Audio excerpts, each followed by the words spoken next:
त्या आईचं आणि लेकीचं नातं कसं असतं. माय लेकी भांडतात पण लगेच गोड होतात. तर ती आई ती लेकीच्या पदराला धरून रडते आणि ती आई त्या लेकीला म्हणते काय, ती माझी आई रडती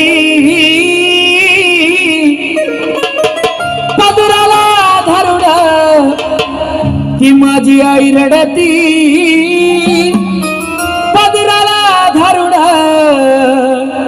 आणि रडत रडत आई ती त्या लेकीला म्हणते, अग माझी हरण चालली कळप सोडून, हरण चालली कळप सोडून, चिमणी बाजी उडून गेली, चिमणी बाजी उडून गेली.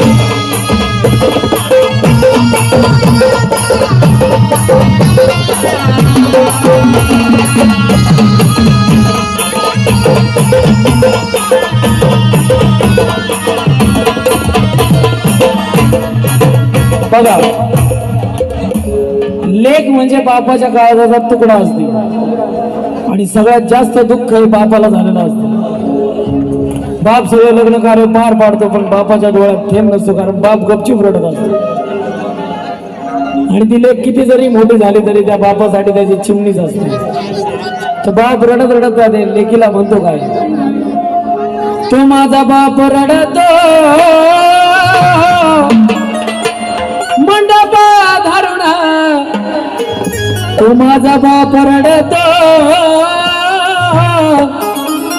माझा बापा,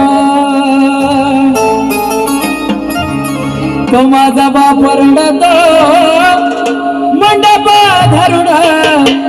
आणि रडत रडत त्या लेकीला म्हणतो, अग माझं हृदयामधलं काळी